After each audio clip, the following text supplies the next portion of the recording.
que estamos en una época en la que se producen muchísimos desplazamientos por carretera. Queremos llamar la atención sobre un tipo de accidentes cada vez más comunes y que provocan luego muchas consecuencias. Estíbaliz. Sí, porque vacaciones es sinónimo de mucho trasiego en las carreteras, Marta. El 98% de las lesiones cervicales están causadas por accidentes de tráfico según la DGT. A la lesión cervical también se le conoce como síndrome del latigazo cervical porque se produce como consecuencia del movimiento violento que realiza la cabeza hacia adelante y luego atrás con motivo de la desaceleración. Alrededor de 250.000 lesionados son declarados cada año en España por esta patología, con un coste individual superior a los 5.000 euros. Aunque el latigazo cervical no es grave, puede provocar dolores, mareos y hormigueos en las extremidades, por lo que es necesario rehabilitación para su recuperación. Un asunto en el que vamos a profundizar en los próximos minutos con José Fuentes, que es responsable de la Unidad de Medicina General y Urgencia del Hospital La Paloma en Las Palmas de Gran Canaria. Doctor, ¿qué tal? Muy buenos días. Buenos días. Buenos días. Bueno, para empezar, vamos a explicar qué es un latigazo cervical, por qué se produce, a qué fuerza tenemos que someter nuestro cuello para que se produzca. Bueno, tu compañera ha explicado muy bien lo que es el latigazo cervical. Es una distensión de los músculos, de la estructura ósea, de los ligamentos que se produce cuando la cabeza es impulsada hacia adelante ante un choque y posteriormente recuperada hacia atrás. Eso provoca los síntomas que, como ha dicho tu compañera muy bien, es dolor cervical, dolor de cuello a la movilización, visión doble incluso, hormigueo y pérdida de fuerza en los miembros superiores. Pues no olvidemos que por el cuello es por donde circula todo el sistema nervioso que va desde el cerebro hasta el resto del cuerpo. Cuanto a la fuerza que hace falta para que se produzca, pues va a depender. No es lo mismo un chico de 17 años que un señor de 65, pero con un choque apenas a 15-20 kilómetros por hora ya podemos tener sintomatología de latigazo cervical. Y, doctor, esto se nota nada más producirse. Imagino que tenemos el típico choque con una cierta velocidad, con lo cual se nota el dolor enseguida. ¿Cuál es la primera medida que tenemos que tomar cuando ha ocurrido algo así? Ya sospechamos que podemos haber sufrido algo similar. Bueno, la primera medida ante todo es acudir a un profesional. En los primeros momentos del choque tenemos dos circunstancias. Primero tenemos la musculatura caliente y luego se produce una descarga de adrenalina. La adrenalina hace que el dolor lo sintamos más atenuado. Todos tenemos la experiencia de hacernos un esguince, darnos un golpe que parece duele más a las 24 horas que justo en el momento de dárnoslo. Entonces, lo fundamental ante un choque, ya sea a la velocidad que sea, no es autodiagnosticarnos, sino acudir a que un profesional nos diga, mira, pues efectivamente no tienes nada o efectivamente tienes esta sintomatología. Porque el latigazo cervical, como todas las patologías, la evolución va a depender sobre todo del momento en que se empieza a tratar y de la constancia del paciente a la hora de seguir el seguimiento. Eso es fundamental. El tema, doctor, es que en caso de que el accidente incluso no nos parezca demasiado grave, es importante ir al médico porque luego nos encontramos que en casa nos empieza a doler el cuello, ¿no? Sí, efectivamente. Nosotros en el Hospital La Paloma tenemos eso muy claro. Nuestros tiempos de espera para un paciente no llegan a ser más allá de 2 o 3 minutos. Es decir, entre que llegue, da sus datos y lo ve el médico, no suelen pasar más allá de 2 o 3 minutos. En apenas 5 días damos cita con el traumatólogo e inmediatamente empezamos la rehabilitación. ¿Por qué? Porque entre un 3 y un 5% de los pacientes quedan con secuelas ante cuadros leves, como puede ser un latigazo cervical, simplemente porque no han recibido la atención adecuada. Y no la han recibido no por culpa nuestra, sino porque la persona que sufre un accidente se preocupa más por cómo va a quedar el coche que por cómo va a quedar él. Nosotros en la primera hora, en las primeras 2 horas, es el momento en que un conductor que sufre un accidente debe acudir al médico y dejar lo que es el trámite administrativo, seguros, preocuparse por el vehículo para más tarde. La prioridad son ellos y hay algo que debe de concienciarse la gente.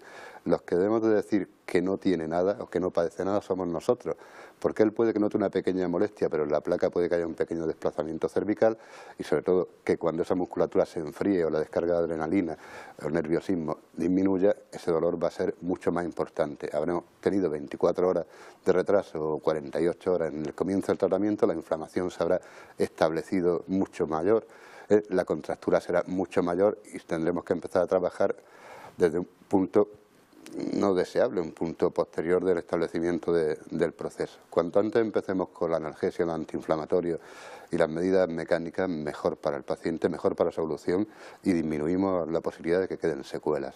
Claro, sobre todo porque si se trata de un latigazo cervical relativamente grave, pues ya estamos hablando de un problema que puede provocar consecuencias a largo plazo, incluso ya lo contábamos al principio, provocar mareos, cambiar pues el equilibrio, tener pues muchas secuelas que se tienen que tratar además en el tiempo, no sobre la marcha, ¿no? Claro, es que si hablamos de un latigazo cervical lo suficientemente grave, podemos hablar de que vamos a tener secuelas para el resto de nuestra vida. Quizás no de forma continua, pero sí de forma esporádica, que son incluso hasta más molestias. Es decir, tipo dolor, tipo mareos, es decir, inestabilidad en la marcha, pérdida de fuerza en ambos miembros superiores, hormigueo en ambos miembros superiores, que ya digo, si no son de forma continua, sí nos las puede desencadenar pues cualquier otro movimiento brusco, no ya otro latigazo, sino un simple movimiento brusco de girar la cabeza, mirar hacia abajo, y yo creo que es una cosa que no solo no es deseable, sino que es fácilmente evitable, simplemente concienciándonos un poquito y dejando que sean los facultativos los que tomen las decisiones sobre estos procesos, que al fin y al cabo son los que más los conocen. Solemos achacar estos latigazos cervicales a los accidentes de tráfico, pero también en vacaciones son habituales las malas zambullidas en el mar. ¿También llegarán casos de este tipo? Pues sí, las malas zambullidas en el mar, lo deseable es que queden todas en un simple latigazo cervical o un esguince cervical, porque algunas han acabado en fractura vertebral, lesión medular y tetraplegia. No son frecuentes, afortunadamente, pero sí es una causa frecuente de este tipo de lesiones. Zambullirse al mar de cabeza sin una protección, sin saber la profundidad que hay, sin conocer la zona, pues la verdad es que no, es como cruzar una calle sin mirar el semáforo verde. Tarde o temprano vas a tener un problema. Vemos estos casos y suelen ser más graves que los accidentes de tráfico porque todo el peso del cuerpo descansa durante una fracción de segundo sobre una estructura relativamente frágil que son las vértebras cervicales. Hablaba usted antes, doctor, también de los tratamientos para tratar el latigazo cervical, pero también cómo debemos cuidar nuestras posturas después de haber sufrido un latigazo cervical. Incidir mucho en la ergonomía postural y también incluso en cuidar los hábitos mientras se duerme. Sí. Bueno, el latigazo cervical yo creo que se empieza a prevenir desde el primer momento que subes al coche. Todos tenemos un instrumento de seguridad pasiva al que no hacemos mucho caso, que es el reposacabezas. Nos sentamos en el coche, ajustamos los espejos, nos ponemos el cinturón de seguridad, afortunadamente, pero muy poca gente veo yo que regule el reposacabezas. Eso es fundamental. El reposacabezas va a evitar que ese latigazo cervical sea grave, precisamente porque la recuperación tras el golpe va a impactar con él.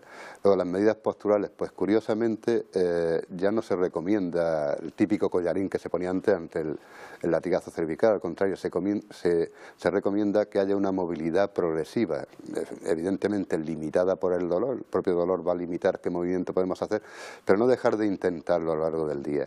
La cabeza es un órgano o una estructura corporal que movemos miles de veces por hora para cualquier cosa que nos llama la atención, y eso es lo que actualmente se recomienda. Si no hay lesión vertebral, si no hay riesgo de desplazamiento sobre una vértebra sobre otra, se recomienda no inmovilizarlo.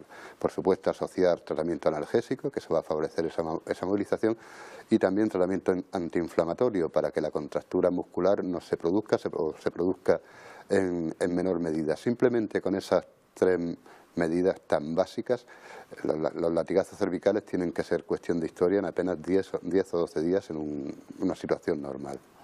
Bueno, pues nos ha quedado muy claro sobre todo los consejos que hay que llevar a cabo, que como dice usted, siempre nos fijamos en que tenemos que llevar el cinturón de seguridad, que es importante, también nos fijamos en los espejos retrovisores, pero también cuidar mucho nuestro reposacabezas cada vez que nos subimos en nuestro vehículo. José Fuentes, jefe de urgencia del Hospital La Paloma, en Las Palmas de Gran Canaria, gracias por habernos acompañado esta mañana. Gracias, buenos días. Muchas gracias a ustedes.